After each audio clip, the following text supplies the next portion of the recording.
Hello friends, இன்னைக்கு நம்ம பார்க்க போகிறது ஜப்பனீஸ் அனிமே சீரீஸான the beginning after the end அப்படிங்கிற அனிமையோட சீசன் 1 எபிசோட் 2 தான் இன்னைக்குள்ள வீடியோவில் பார்க்க போகிறோம். அண்ட் என்ன ப்ரோ இவ்வளோ லேட்டாக அப்லோட் பண்ணுறீங்க அப்படின்னு கேட்டிங்கன்னா, நான் இந்த எபிசோட எப்பயோ ரெடி பண்ணி வச்சுட்டேன். நம்ம சேனலுக்கு இப்போ ஒரு காப்பிரைட் ஸ்ட்ரைக் வந்திருக்கிறதுனால அந்த ஸ்ட்ரெஸ்ல என்னால் வீடியோ அப்லோட் பண்ண முடியல. அண்ட் அந்த காப்பிரைட் முடியறதுக்கு இன்னும் 76 நாள் இருக்கு. நான் இதுக்கப்புறம் வரப்போகிறேன் 76 நாளுமே ரெகுலராக வீடியோ அப்லோட் பண்ணி கண்டிப்பாக உங்களை என்டர்டெயின் பண்ணுவேன் அப்படின்னு நம்புறேன். சரி வாங்க, டைம் வேஸ்ட் பண்ணாமல் எபிசோட்குள்ள போகலாம். இப்போ யாரோ ஒரு ஆளை தான் காமிக்கிறாங்க. அவன் ஏதோ ஒரு பெரிய கிரைம் பண்ணியிருக்கான் போல இருக்கு.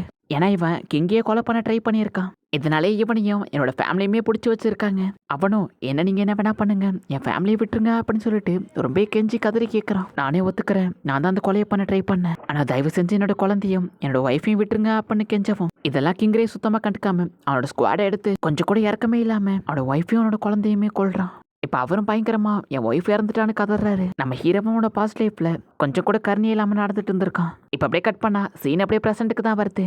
இந்த வேர்ல்டுல நம்ம ஹீரோட அப்பா ஆத்தர் இங்க பாரு, என் கிட்ட இருக்கிற மாதிரி நானும் உனக்கு ஒரு க்ளோஸ் தான் வாங்கிட்டு வந்திருக்கேன் அப்படின்னு சொல்லவும் நம்ம ஹீரோ கீழே இருந்து ஒரு ஸ்குவாட் எடுத்துட்டு எனக்கு ஸ்குவாட் தான் வேணும் அப்படிங்கிற மாதிரி காமிக்கிறான். ஓ, உனக்கு ஸ்குவாடை யூஸ் பண்ணி ஃபைட் பண்ண தான் பிடிச்சிருக்கா அப்படின்னு சொல்லிட்டு ரெண்டு பேருமே உடன் ஸ்குவாட்ல வேற லெவலில் ட்ரைனிங் பண்ணிக்கிட்டு இருக்காங்க. அப்ப நம்ம ஹீரோட அப்பாவும் ஸ்குவாட்ல ஒரு மேஜிக் பவர் யூஸ் பண்ணி ஃபைட் பண்ணவும் நம்ம ஹீரோவும் அதை டக்குன்னு காப்பி பண்ணிட்டு நம்ம ஹீரோ அதை பண்ணி காமிக்கவும் எப்படியும் அது கடையை கத்துக்கிட்டான் அப்படின்னு நம்ம ஹீரோட அப்பா பார்த்தா நம்ம ஹீரோவும் அப்பாவி மாதிரி மூஞ்ச வச்சுக்கிட்டு லைட்டா ஸ்மைல் பண்றான். இப்ப அப்படியே கட் பண்ணா அன்னைக்கு நேட்டே நம்ம ஹீரோட அப்பாவும் நம்ம ஹீரோட அம்மா கிட்ட நம்ம பையன் ரொம்ப டேலண்டடா இருக்கான், அவனுக்கு ட்ரைனிங் கொடுக்கறதுக்கு நம்ம ஒரு டீச்சரை ஹையர் பண்ணணும் அப்படின்னு சொல்ல கண்டிப்பா இதுக்கு நான் ஒத்துக்க மாட்டேன், அவன் ரொம்ப சின்ன பையன் தான், வேண்டாம் அப்படின்னு அவங்க அம்மா சொன்னாலும் ஒரு நிமிஷம் இந்த குச்சை பாரு, இது அவனோட மானா வச்சு அவன் கட் பண்ணியிருக்கான், கண்டிப்பா நம்ம பையனுக்குள்ள நிறைய டேலண்ட் இருக்கு, அதை வேஸ்டாக்க விடக்கூடாது அப்படின்னு நம்ம ஹீரோட அப்பா சொல்லவும் நம்ம ஹீரோட அம்மா இதெல்லாம் கேட்டு ஷாக் ஆயிட்டு கண்டிப்பா இதுக்கு நான் ஒத்துக்க மாட்டேன், என் பையனை ஆபத்தான இடத்துலாம் ஃபைட் பண்ணலாம் அலோவ் பண்ண மாட்டேன் அப்படின்னு சொல்லிட்டு நம்ம ஹீரோவை கட்டி பிடிச்சிட்டு கண்டிப்பா நான் விட மாட்டேன் அப்படின்னு சொல்லவும் நம்ம ஹீரோட அப்பாவும் நீ இப்போ எடுக்கிற முடிவு தான் அவனோட ஃபியூச்சரை பாதிக்கும் அப்படின்னு சொல்லவும் இல்லை வேண்டாம், நம்ம பையனுக்கு ஒரு நார்மலான லைஃப் போதும் அப்படின்னு சொல்லிட்டு நம்ம ஹீரோட அப்பா பார்த்து கத்துறாங்க.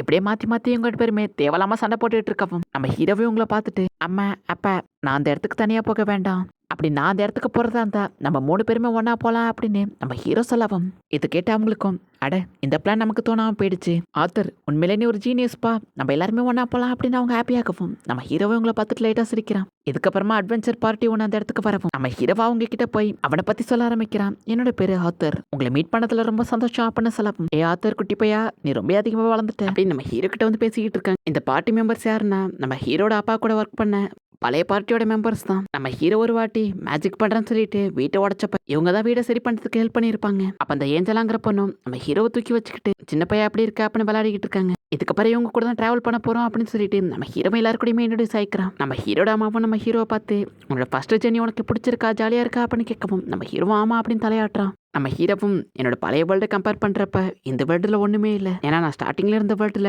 டெக்னாலஜியோட டெவலப்மெண்ட் ரொம்ப அதிகமாக இருந்துச்சு அப்படின்னு சொல்லிட்டு நம்ம ஹீரோ அதை பற்றிலாம் யோசிச்சு பார்க்குறோம். இதுக்கப்புறம் கேம்ப் போட்டு எல்லாரும் சாப்பிட்டுட்டு இருக்கவும் திடீர்னு அந்த இடத்துக்கு ஒரு உல்ஃப் கூட்டமே அட்டாக் பண்ணுறதுக்காக வர அங்கே இருக்கிற ஜாஸ்மின் ஆடம் எல்லாருமே ஃபைட் பண்ண ஆரம்பிக்கிறாங்க. எல்லாருமே டிஃப்ரெண்டான மேஜிக் யூஸ் பண்ணி ஃபைட் பண்ணி அங்கே இருக்கிற மாஸ்டர்ஸோட கதையை முடிக்கிறாங்க. இது எல்லாத்தையுமே நம்ம ஹீரோ ஓரமாக உட்காந்து பார்த்துக்கிட்டு இருக்கான். அப்போ நைட் ஆகவும் எல்லாரும் ஒன்றா உட்காந்து சாப்பிட்டுட்டு இருக்கவும் நம்ம ஹீரோட அம்மாவும் எனக்கு வயிறு ஃபுல் ஆகிட்டு போதுப்பா அப்படின்னு சொல்லிட்டு நம்ம ஹீரோட அப்பாவோட கையை நோட்டீஸ் பண்ண நம்ம ஹீரோட அப்பாவுக்கு அடிபட்டிருக்கு. அப்ப ஜாஸ்மினும் நம்ம ஹீரோவை பார்த்து உங்க அம்மா கிட்ட ஹீலிங் மேஜிக் இருக்கு, அவங்களை எமிட்டர்னு கூட சொல்லுவாங்க அப்படின்னு சொல்லவும் நம்ம ஹீரோ எல்லாம் காதுல வாங்கிட்டு அவங்க அம்மாவை பார்த்துக்கிட்டு இருந்தா நம்ம ஹீரோட அம்மா போயிட்டு அவங்க அப்பாவை ஹீல் பண்றாங்க. அப்ப ஆண்ட்ரேவும் நம்ம ஹீரோ பார்த்து எனக்கு உன்னோட ஸ்கில்ல பார்க்கணும்னு ஒரு ஆசையா இருக்கு, என் கூட வந்து ஃபைட் பண்ண அப்படின்னு நம்ம ஹீரோ கூப்பிடும். அங்க இருக்கிற பாதி பேர் நம்ம ஹீரோவை குறைச்சுதான் இட போறாங்க. நம்ம ஹீரோ இப்போ ஃபைட்டுக்காக ரெடி ஆயிட்டு அவனோட ஸ்குவாட்ல ஒரு ஸ்கில்ல யூஸ் பண்ணி ஸ்பீடா மூவ் பண்ணி அட்டாக் பண்ணலான்னு அவர் டக்குன்னு டாச் பண்ணிடுறாரு. நம்ம ஹீரோ திரும்பி அட்டாக் பண்ணலான்னு பார்த்தா நம்ம ஹீரோட கால் ஸ்லிப் ஆயிடுது. அவரும் நம்ம ஹீரோட அட்டாக்கை தடுக்கலான்னு பார்த்தா நம்ம ஹீரோ பறந்து போய் கீழே விழுக்கலான்னு பார்க்க மேஸ்லின் டக்குன்னு நம்ம ஹீரோவை கீழே விழுக்காம காப்பாத்துற. அதான் நம்ம ஹீரோட அம்மாவுக்கு மூச்சே வருது. ஜாஸ்மின் ஆண்ட்ரியோவை பார்த்து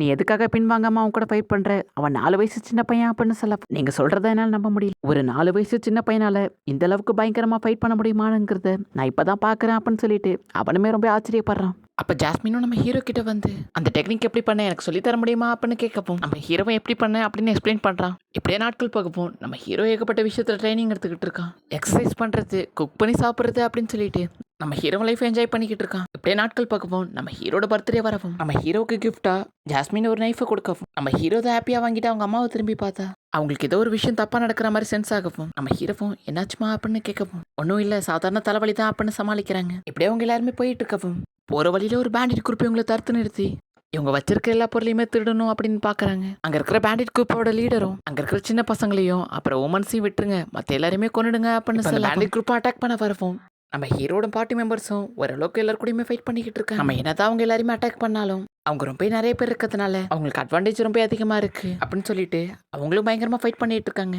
ஒரு கட்டத்தில் நம்ம ரேவுக்கு அடிப்படவும் சத்தத்தை கேட்டு ஆத்தரும் உங்க அம்மாவை வெளில வராங்க. அங்கே நம்ம ஹீரோ ஃபைட் பண்ணலாம் அப்படின்னு ரெடியானா ரேவும் ஆத்தர் வேண்டாம், இப்போ உங்க அம்மாவை ப்ரொடெக்ட் பண்றது தான் இப்போ முக்கியம். உங்க அம்மாவோட ஸ்கில்லை பத்தி உங்களுக்கு தெரியும்னு நினைக்கிறேன். நீ உங்க அம்மாவை ப்ரொடெக்ட் பண்ணும் அப்படின்னு சொல்லவும் நம்ம ஹீரோ நான் ஃபைட் பண்றேன் அப்படின்னு சொன்னா ஆத்தர் நான் சொல்றது புரிஞ்சுக்கோ, உங்க அம்மாவனை இப்போதைக்கு தனியாள் கிடையாது, அவளுக்குள்ள உன்னோட தங்கச்சி பாப்பா இருக்கா, ஒரு அண்ணனா நீ தான் அவளை ப்ரொடெக்ட் பண்ணணும் அப்படின்னு சொல்லவும் நம்ம ஹீரோ வேற வழியே இல்லாம அதை ஒத்துக்கிறான். நம்ம ஹீரோவை அவங்க அம்மாவை கூட்டிக்கிட்டு அங்கேருந்து வேகமா ஓட ஆரம்பிக்கிறான். நம்ம ஹீரோ போற வழியில ஏகப்பட்ட ஆள் வந்து தடுக்கவும் அங்க ஜாஸ்மினும் ஜாக்கர் வந்து அவங்க 2 பேரும் கதையை முடிக்கிறாங்க. நம்ம ஹீரோவை அவங்க அம்மா கூட்டிட்டு வேகமா ஓடிக்கிட்டு இருக்கான். கண்டிப்பா நான் அவங்களை ப்ரொடெக்ட் பண்ணுவேன் அப்படின்னு ஓடிக்கிட்டு இருக்கவும் இவங்க தப்பிச்சு போறதை நோட்டீஸ் பண்ணிட்டு மேல இருந்து இன்னொருத்தவங்க அட்டாக் பண்ணலாம் ட்ரை பண்ணவும் நம்ம ஹீரோதை முன்னாடி சென்ஸ் பண்ணி அவங்க அம்மாவை கீழே தள்ளி விட்டுட்டு அந்த அட்டாக்ல நம்ம ஹீரோ மாட்டிக்கிறான். அந்த அட்டாக்ல நம்ம ஹீரோ அந்த மலை உச்சிலேருந்து கீழே விழ போறான். அப்ப நம்ம ஹீரோவும் இது வரைக்கும் என்னோட வாழ்க்கையில நான் ஏகப்பட்ட உயிரை எடுத்திருக்கேன், பட் யூஸ்ஃபுல்லா இப்பதான் ஒரு கொலை பண்ண போறேன், ஏதாவதுக்கான டைம் அப்படின்னு நம்ம ஹீரோவனை அட்டாக் பண்ண அவனோட காலில் கயிறை போட்டு கட்டி இழுக்கிறான். அங்க இருக்கிற எல்லாருமே நம்ம ஹீரோவை ப்ரொடெக்ட் பண்ண ட்ரை பண்ணாம நம்ம ஹீரோட அம்மாவும் ஆத்ரோ அப்படின்னு கத்துறாங்க. நம்ம ஹீரோ மனசுக்குள்ளேயே என்ன ஒரு ஸ்டேஞ்சான ஃபேமிலி இது, அவங்க எல்லாருமே என் மேல அன்பு காட்டுறத பார்த்தா கொஞ்சம் கூட கருணையே இல்லாத என் இதயத்துல கூட இந்த பெரிய வழியை கொடுக்குது. இப்போ ஒரு குட்டி ஃபிளாஷ்பேக்கை தான் காமிக்கிறாங்க. நம்ம ஹீரோனோட பாஸ்ட் லைஃப்ல ஒரு ஃபேமிலியை கருணையே இல்லாம கொலை பண்ணியிருப்பான். அப்ப நம்ம ஹீரோட அம்மா ஆத்ரோ அப்படின்னு கத்தவும் நம்ம ஹீரோட பாஸ்ட்ல நடந்த எல்லா ஹாப்பியான மெமரிஸ் பத்தியுமே யோசிச்சு பாக்குறான். என் உயிரையும் அவங்க தான் காப்பாத்திருக்காங்க, அவங்களோட சோகத்தையும் அவங்களோட சந்தோஷத்தையும் என் கூட ஷேர் பண்ணிக்கிட்டாங்க. அப்பதான் நம்ம ஹீரோக்கு ஒரு விஷயம் ஞாபகம் வருது, போச்சு நான் இப்பதான் ஒரு பிக் பிரதரா மாற போறேன், என்னால மாற முடியுமா அப்படின்னு நம்ம ஹீரோ இப்ப கண் கலங்குறான். இப்ப அப்படியே கட் பண்ணா ஒரு இடத்துல நம்ம ஹீரோ கீழே விழுந்து கிடக்குறான். அங்க நம்ம ஹீரோ கண்ணை முழிச்சு பார்க்கவும் நம்ம ஹீரோக்கு முன்னாடி ஒரு பெரிய மான்ஸ்டர் வந்து நிக்குது.